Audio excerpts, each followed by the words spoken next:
She faints during a personal medical exam, only to wake up in the arms of the handsome millionaire doctor. The elevator doors opened with a soft chime, and Emily stepped out onto the 12th floor of the Parkside Medical Center. Everything around her gleamed: white walls, soft lighting, sleek decor that whispered money and modernity.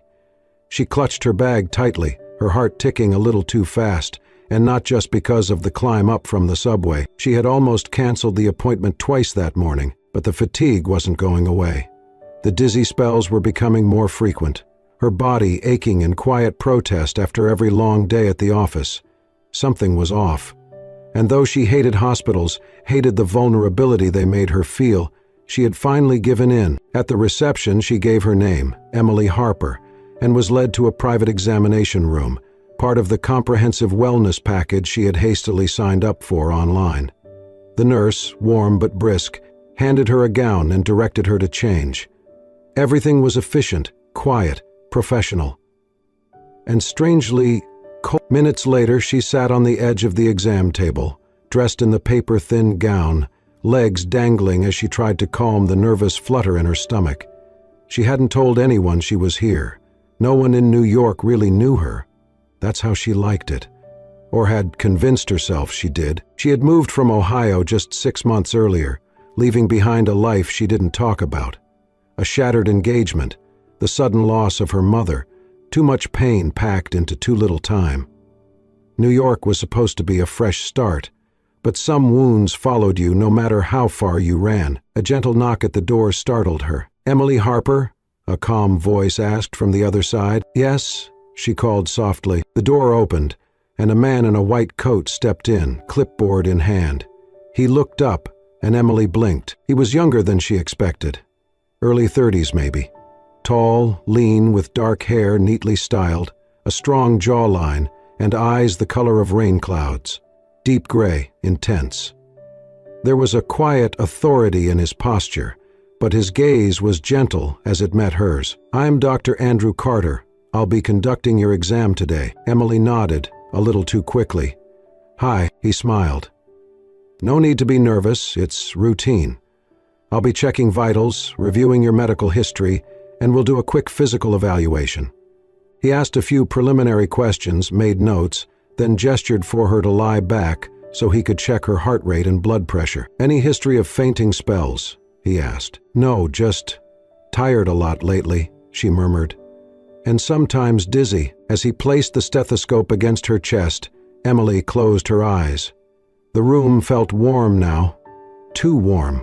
Her breath slowed.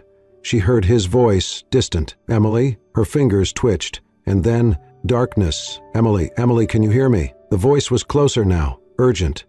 Firm hands cradled her shoulders, steady and warm. "Emily, don't close your eyes, stay with me." Her lashes fluttered, the light above her spun. She felt pressure behind her eyes, a strange mix of nausea and floating. Am I dreaming?" she whispered hoarsely. "No," the voice said, softer now. "You fainted. You're going to be okay. I've got you." Her vision cleared enough to see a face hovering just above hers. Dr. Carter. The same intense gray eyes, but now filled with worry. "Are you an angel?" she mumbled, blinking. "Do angels wear lab coats?" He gave a short, relieved laugh. "Only the best ones." She became aware, then, of her body, her head resting against his arm, his hand gently supporting her back, the scent of clean cotton and something faintly citrus. She was in his arms. Literally, panic surged through her. She tried to sit up, but he steadied her. "Easy. You're okay. You had a vasovagal response, low blood sugar, probably exhaustion. Have you eaten today?" She flushed, embarrassed. "Just coffee." He shook his head, still holding her upright. "That's not a meal. I didn't think I'd pass out," she muttered. "No one ever does." His hand lingered at her shoulder for a second longer before he helped her back onto the table. He moved swiftly, expertly, checking her vitals, handing her water, placing a small cold pack at the back of her neck. She sipped slowly, cheeks burning. "I'm sorry," she whispered. "That must have been dramatic." He smiled as he sat beside her on the stool. "Not the first time someone's fainted in my office. but definitely the first time they asked if I was an angel." Emily groaned softly. "I was delirious, maybe, but it was kind of flattering." A pause stretched between them. He leaned forward slightly. "Do you live alone?" She nodded. "I just moved here. I don't really know anyone yet." He studied her face, not intrusively but with quiet concern. "You're not alone right now, okay?" Something about the way he said it made her chest tighten. She looked away. "Thanks for catching me." He stood, setting the stethoscope back around his neck. And somehow she believed him. Emily sat up slowly, the paper sheet rustling beneath her as she tried to steady her breathing. Her head still felt a bit light, but the worst had passed. She clutched the cup of water in her hands, grateful for its chill and for the steady presence sitting across from her. Dr. Andrew Carter hadn't left her side. He hadn't handed her off to a nurse or excused himself for another appointment. Instead, he remained seated, legs crossed, posture relaxed but attentive, as if she were the only patient he had today. That fact alone unnerved her more than the fainting spell. "You really don't have to stay," Emily said, breaking the silence. Her voice was quiet, uncertain. "I'm not in a rush," he replied gently. "And you're not quite ready to stand yet." She nodded, cheeks still flushed with embarrassment. "Is this normal?" "Fainting, yes, especially when you've skipped meals and are running on caffeine and stress." He tilted his head. "Living in New York tends to do that to people." His tone was light, but his eyes never lost their quiet attentiveness. It wasn't flirtation. It wasn't clinical detachment either. It was something else. Genuine care, delivered with the precision of someone who noticed everything but judged nothing. "Still," she said, "I'm sure you have 100 other patients who aren't passing out in your arms." He smiled. "Today, I only care about the one who did." Her breath caught for just a second before she looked down at the cup in her hands. A soft knock came at the door. A woman in scrubs, holding a clipboard, peeked in. "Dr. Carter, you're 2 o'clock. Should I reschedule?" He glanced at the clock on the wall, then back at Emily. "I'll be there in 15, he said, and the nurse blinked in surprise before nodding and stepping away. Emily raised an eyebrow. "I didn't mean to throw off your schedule." "You're not," he said simply. "Sometimes the people who look like they need the least help actually need it the most." The words landed softly but heavily. She didn't answer, just stared at her water cup again. "You just moved here?" he asked. She nodded. "A few months ago. New job, new life, still figuring it all out." He offered a knowing smile. "Let me guess. Pushing too hard, trying not to ask for help, pretending everything's fine." She looked up, startled. "Are you always this perceptive?" He chuckled. "Hazard of the job, but also, I've been there." She tilted her head slightly. "You? Somehow I can't picture you overwhelmed by anything." "Oh, I've had my moments," he said, "more than I care to admit." Something about the way he said it, softly, without ego, piqued her curiosity. She wondered briefly what kind of life existed behind that perfectly pressed lab coat, behind the cool confidence and calm eyes. As if reading her mind, he stood and moved to the small sink in the corner, washing his hands with practiced ease. "You're stable now, but I want you to rest another 15 minutes before standing up. I'll have someone bring you juice and a protein bar. Low blood sugar is no joke." "Thank you," she said, her voice a little smaller now. "For everything." He turned to her, drying his hands with a towel. "It's my job." "No," she said, "it's more than that." Their eyes held for a moment. Then, as if the connection had grown too visible, he broke it and smiled gently. "Well, don't tell anyone. I've got a reputation for being emotionally unavailable." That made her laugh softly, surprised by how natural it felt. After he stepped out, Emily lay back against the cushioned exam table, staring at the ceiling. Her heart was still racing, but for different reasons now. Outside, the nurse who had interrupted earlier caught Dr. Carter in the hallway. "Sheshing's okay?" she asked. He nodded. "Just fainted. Exhaustion, low glucose." The nurse narrowed her eyes playfully. "You skipped 2 meetings for her," he shrugged. "She needed a doctor. You haven't sat through an entire patient consult like that in months." Dr. Carter paused, glancing back toward the exam room. "I know," he said softly. "That's what makes it different." "So let me get this straight," Jess said, leaning on the kitchen counter with her arms crossed and an eyebrow raised. "You fainted, actually fainted, into the arms of a hot doctor?" Emily rolled her eyes as she stirred her tea, avoiding eye contact. "Don't make it sound like a rom-com. It was medical, clinical, very professional." Jess smirked. "He stayed with you after? Skipped his next appointment for you? And he's gorgeous? Sounds pretty unclinical to me." Emily shook her head, but her lips twitched with the threat of a smile. "It was nothing, just a doctor doing his job." "Aha. And the way you're still blushing 2 days later is totally unrelated." "I'm not blushing. You're beet red." Emily sighed, finally leaning against the counter with her tea in both hands. "Look, I'm not looking for anything." Jess's teasing softened. "I know. I'm just saying, maybe don't shut the door before you even peek inside." Emily didn't respond. Her eyes drifted to the window, watching snow fall in soft flurries against the glass. The silence between them grew heavier until Jess broke it with gentle curiosity. "You haven't talked about him, not since Ohio." Emily closed her eyes briefly, then took a long sip of her tea. "I don't want to reopen that chapter," but in the quiet of the apartment, the memories came uninvited. 2 years ago, she had stood in a white dress, bouquet trembling in her hands, heart full of anticipation and fear. The night before, she had received an anonymous email with photos. Her fiancé smiling intimately with another woman. Dates, messages, undeniable proof. She hadn't told anyone. She'd stood there the next morning, veil in hand, makeup done, and walked away from the altar before the music ever started. That same month, her mother had died in a car accident on the way to meet her. They never got to say goodbye. After that, something inside Emily had closed. Love had turned into something unpredictable, cruel. She moved, she rebuilt, but she never let anyone close again. Not really. She blinked back into the present, Jess watching her with quiet understanding. "I'm fine," Emily said softly. "I've got my job. I've got a roof over my head, and I don't need anything else." Jess didn't argue. She just gave her a quick hug and whispered, "Just don't forget how to feel, okay?" Across the city, Andrew Carter stood alone in his office, the lights dimmed. He stared at the framed photo on the corner of his desk, his mother in her garden, laughing, a scarf tied around her head, hands dirty with soil and joy. She'd died 10 years ago, and he still remembered the moment like it had just happened. She'd gone in for a routine procedure, an outpatient surgery that turned into a nightmare due to an allergic reaction no one had checked for. A simple oversight, one missed question on a chart. He'd been a college student at the time, pre-med, drifting toward finance out of expectation more than passion.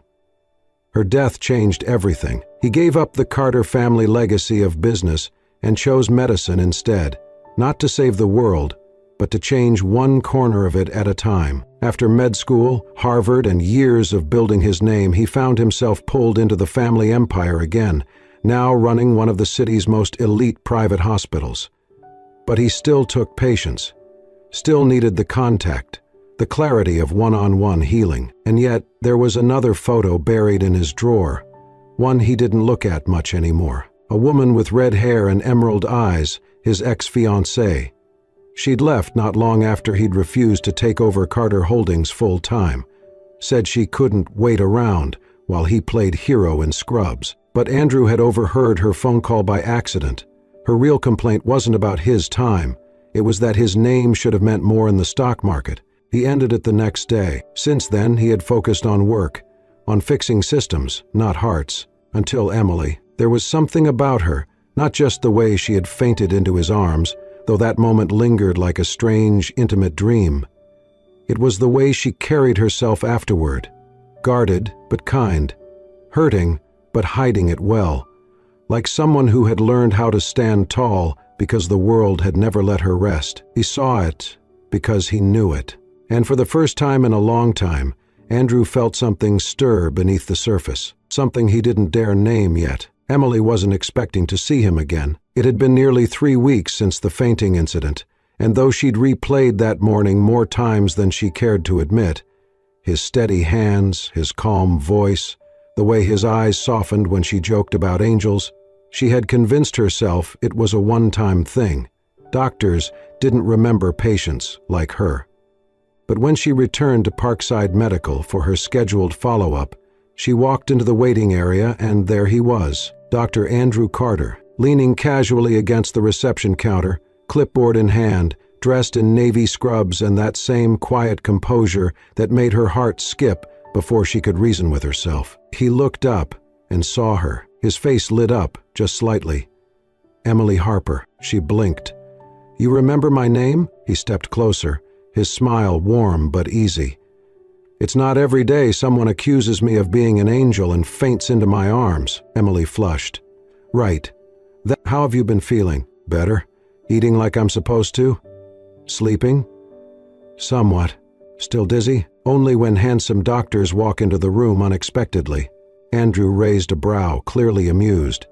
"I see your sense of humor survived." Before she could spiral into embarrassment, a nurse called her name. Andrew glanced at the clipboard, then back at her. "Looks like I'm handling your follow-up," he said with a wink. Inside the exam room, the atmosphere felt different this time. Familiar, almost comfortable. Andrew asked questions, made notes, did another round of vitals, all while maintaining a gentle rhythm of small talk that somehow settled her nerves. But just as the visit wrapped up, Emily winced and put a hand to her side. "Everything okay?" he asked, instantly alert. "Probably nothing. Just a little stomach cramp. Maybe something I ate." He didn't look convinced. "How bad is it?" "Manageable. I don't want to be dramatic." "Pain isn't dramatic," he said, already rising. "Come on, let's run a few tests to be safe." "But don't you have other appointments? Meetings?" "I do," he said, holding the door open. "They'll wait." She followed him, a strange sensation blooming in her chest. She wasn't used to being prioritized. Not like this. They walked side by side through the quiet hallways, their steps unhurried. In between check-ins with nurses and technicians, they found themselves talking, really talking. Emily told him about her job, how she was still finding her footing in the city, how the subway system made her anxious but the bagels were worth it. Andrew shared a story about his first day in medical school, how he got lost and ended up in the wrong anatomy lab. They laughed, more than once, and somewhere between the blood draw and the ultrasound scan, something shifted. Andrew looked at her, not with polite interest or professional concern, but like he was really seeing her, not as a patient, not as a problem to be solved, but as a woman. She felt it in the way his gaze lingered when she smiled, in how his tone softened when she spoke about her mother, in how he didn't fill the silence with unnecessary words. When they sat together in a small consultation room, waiting for the final test results, the quiet between them wasn't awkward. It was intimate. "Thank you," she said suddenly. "For what?" "For making time, for treating me like I matter." Andrew looked at her, his expression unreadable for a moment. Then he leaned forward, elbows on his knees, voice low. "You do matter, Emily. A lot more than you think." For the first time in years, Emily felt truly seen. Not for her past, not for her broken pieces, but for the woman she still was, and the woman she could be. As they stepped out into the crisp evening air, Emily zipped up her coat and glanced sideways at Andrew. "You're clear," he said, holding the door open for her. "All tests normal, just a mild inflammation, likely stress. Nothing serious." She exhaled in relief. "Good. I was half convinced I had some rare, unnamed condition." He smiled. "If you did, I'd name it after you." Emily laughed despite herself. "Great.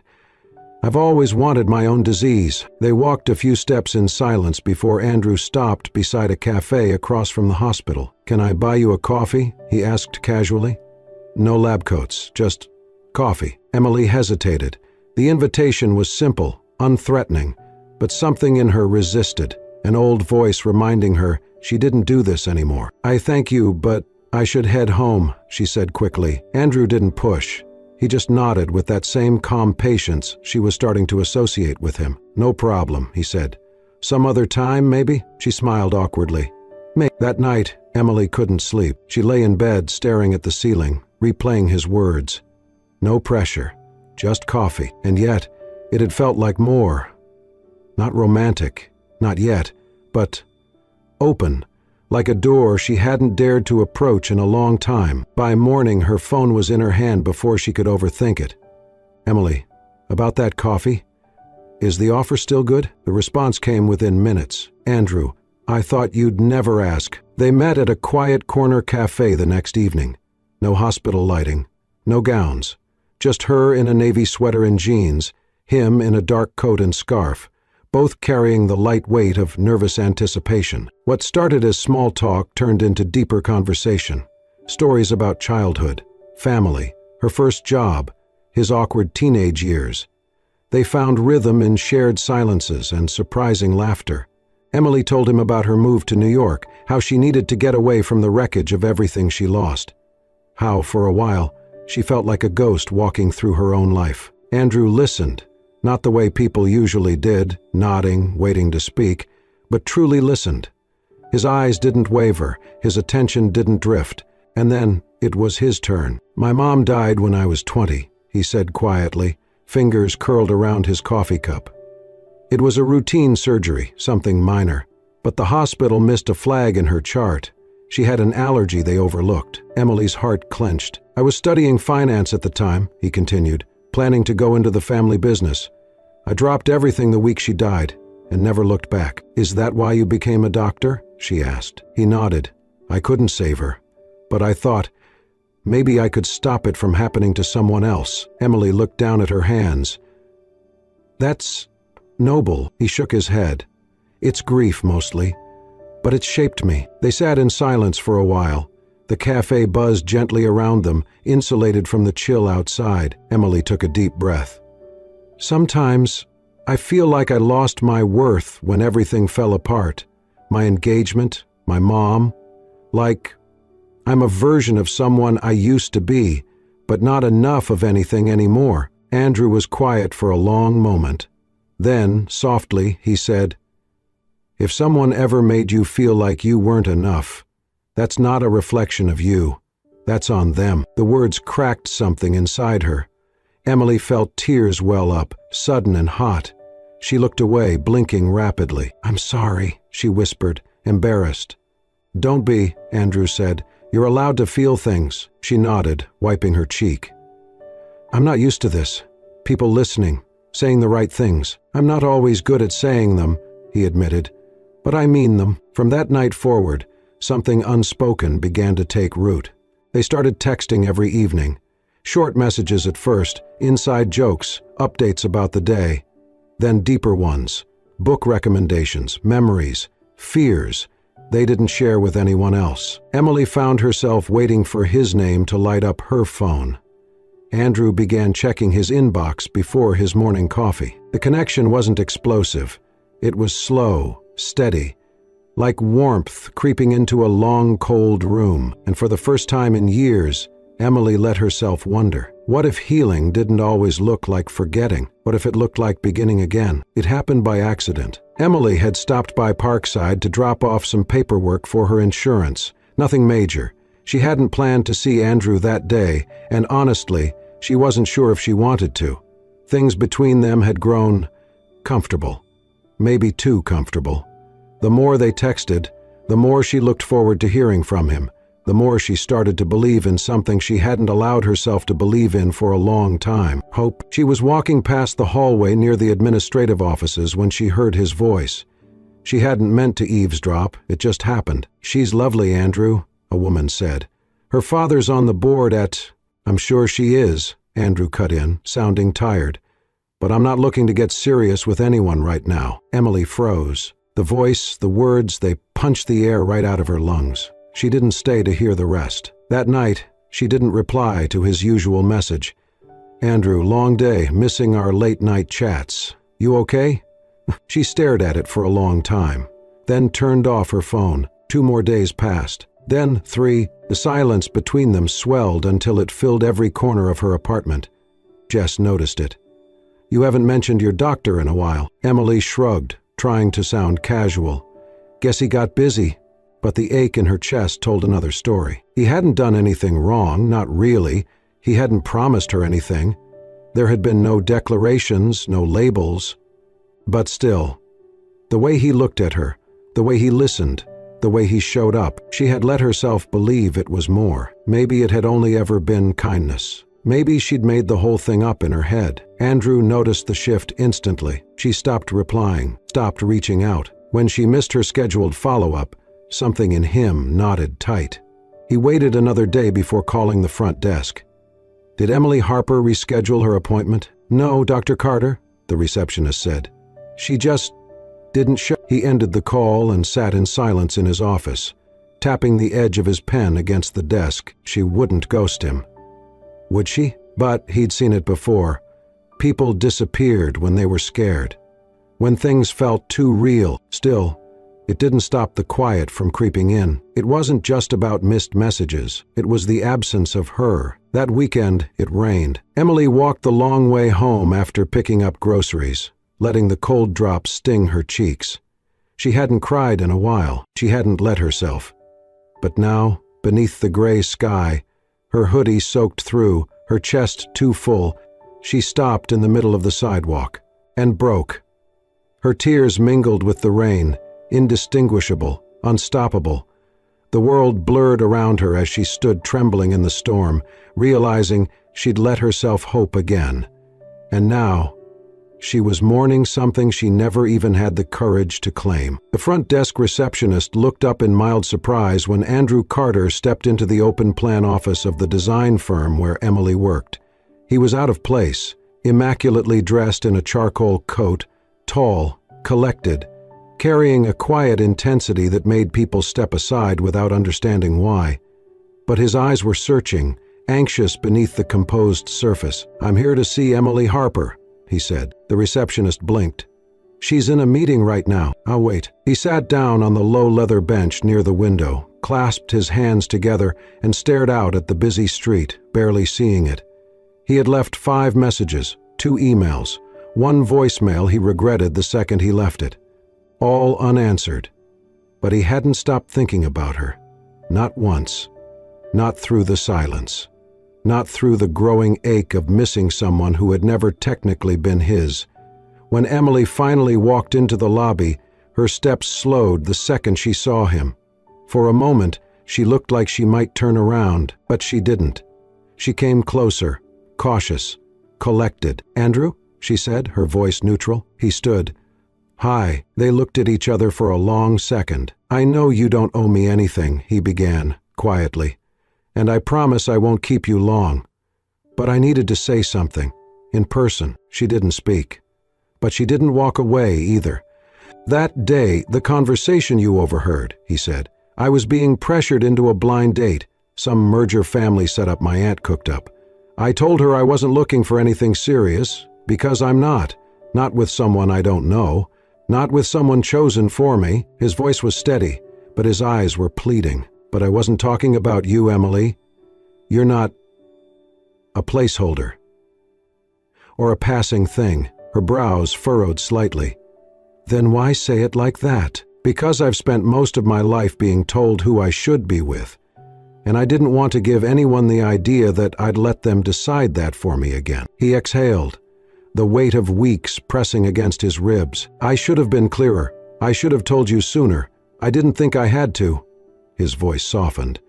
"But I see now that I hurt you, and I'm sorry." Emily looked down, her arms wrapped around herself. Her face remained unreadable, but her eyes weren't as sharp as they had been. She whispered, "It wasn't just the words, Andrew. It's what I thought they confirmed." He nodded slowly. "I know. And I hate that I made you feel that way." A long silence passed. The receptionist pretended to be deeply invested in her keyboard. Andrew took a breath, then added quietly, "I don't know what this is between us, but it matters to me. You matter to me. And if there's even a small part of you that wants to keep walking forward, I'll be here." Emily didn't answer.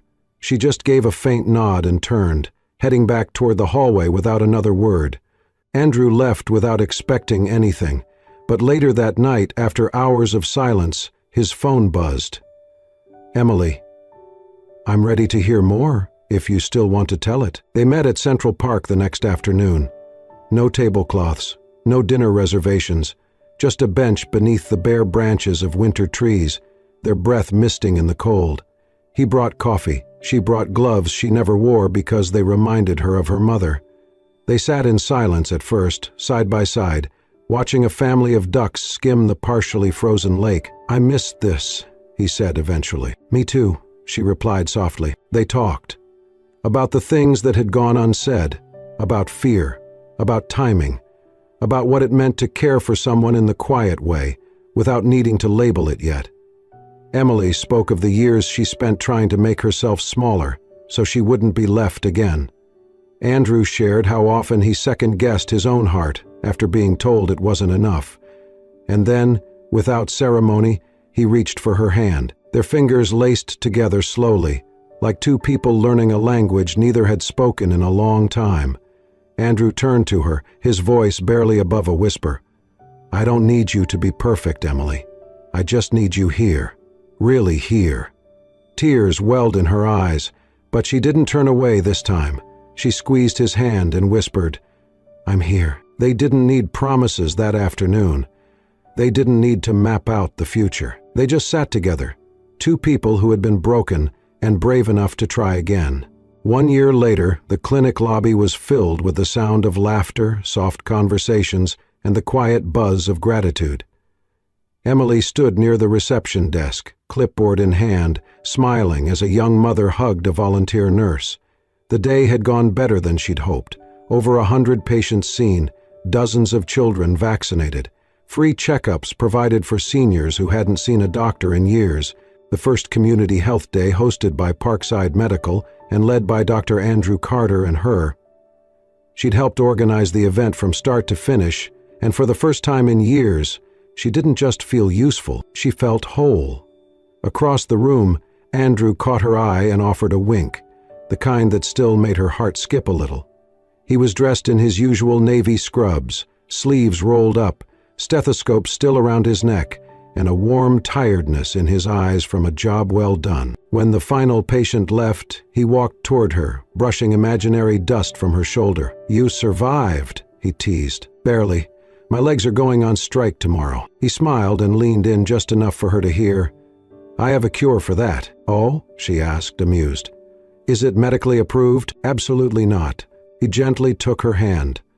"Come with me." They walked in silence through the hallways of the now quiet clinic, passing rooms that were once cold and clinical but now held memories, laughter, moments of truth.